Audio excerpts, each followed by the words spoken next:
Hello, guys. Hello. And today is the second episode of our show, Design Cleanup. And this time I'm showing Andres this new article which I found on uxdesign.cc. And it's from the guy Michael Ernbach.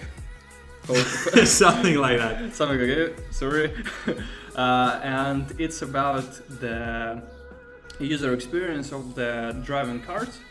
And it's mostly talking about that the only the sensor interface in the cars, it's kind of really bad.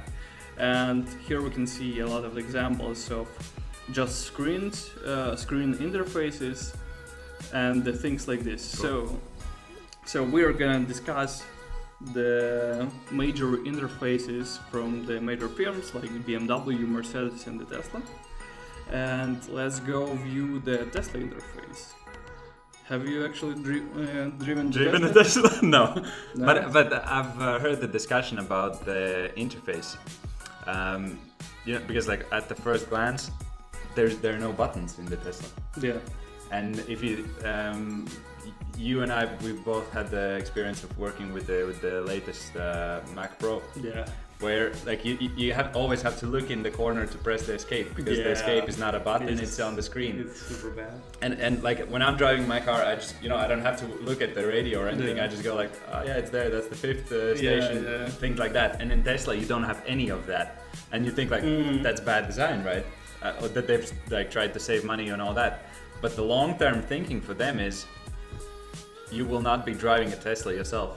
It will be the autopilot actually, driving. Yeah. That's the reason. That's why they're thinking this way. Yeah, maybe this is. Also in this article, it's written that one of the reasons why the other companies are still doing the touch interface plus the analog interface is that with the touch interface you can interact before driving. So you can set up. It's much easier to do it with the touch interface When you're parked or something. When you're parked and or you you're a like passenger. enter the navigation, all the things like this, set up the player, connect to your phone. It's much easier to do with a screen interface. Yeah. But when you're driving, they still have like, for instance, if you go to the Mercedes, they still have all these buttons like on the wheel. Oh shit, that's a ton of buttons. That's a ton of buttons, but like if you go and get of if course. you're driving, it's much easier to get to the button. You can feel where the button is. Yeah, for instance, in Tesla, in the all sensor interface, like I didn't actually know because I haven't driven it, and It's just less, like literally, it's less safe to have a screen, like to be touching a screen Yeah. than to be touching buttons. yeah. That's just like it's a given. Yeah, so it is pretty bad. And let's look at the BMW interface, and it's CarPlay, I think. Okay. And what they used to have you seen this? When you can drive with the one hand and then you can do this kind of movement to the camera of there or to the sensor, I don't know, and it will like turn up the volume or turn down the volume. Nah. But you know what? Most of the old car companies, whenever they do interfaces, they're really bad. They don't have style or I don't know. They always feel outdated. I think this one is like the previous generation or something. This one is, I don't know, pretty alright. I think. Like I actually like the Mercedes interface. That looks like an Android or something. That one was. This one? Yeah. Or I don't know, something like a TV operating system. Well, it kind of is like. I think like they're aiming for the big namings, like the more visual stuff the better, and things like this. But overall, like from what I've seen, like the Mercedes, they're still doing like a pretty good job with the interface. If you look there, yes, it's skeuomorphic. It's not flat like the dribble would hate it, but but I guess it does their job because the interior is kind of. But you sure this is a real thing? Maybe this is just a concept or something. No, I think it's the real thing. Okay. Probably like this. like for me, it looks kind of cool. And if you're talking about like the Mercedes-Benz, I follow on Instagram their head of design, and he's a pretty cool guy. I don't remember actually his name, but he is a German guy who kind of reinvented the Bauhaus for the cars. Yeah. And what was the name of it? It's like something like the Fluent Design or like something in this. And you can see like in the latest Mercedes cars, they're looking like pretty damn sick.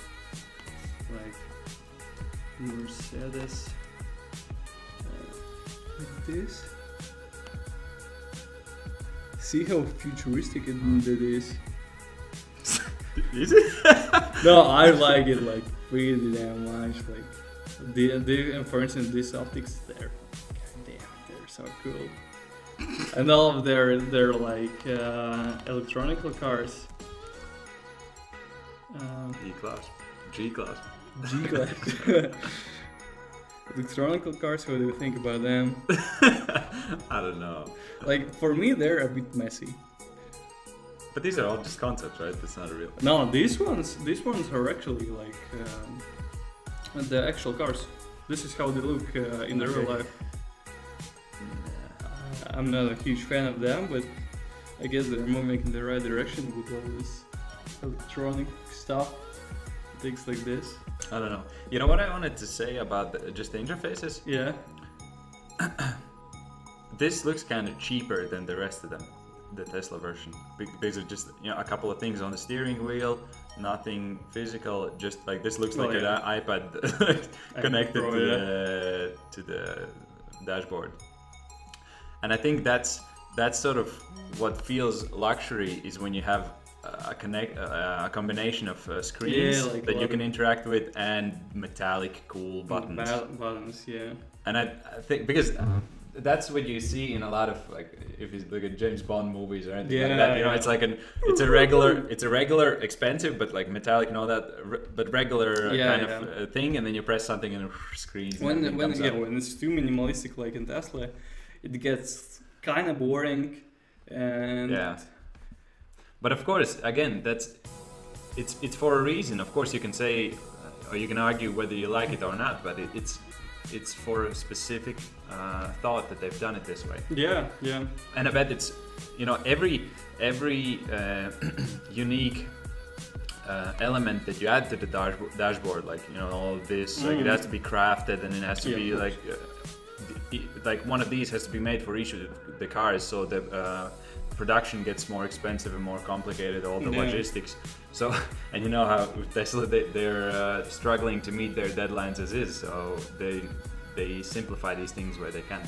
Yeah, I think so. And have you seen the new Tesla interface from the like when they're trying to do the Uber style? Yeah. Have you seen the interface? No, sure. Tesla Uber.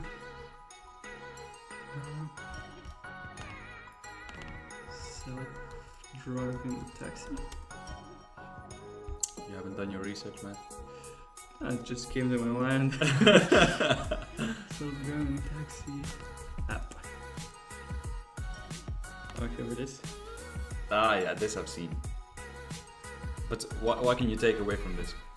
It's like Uber.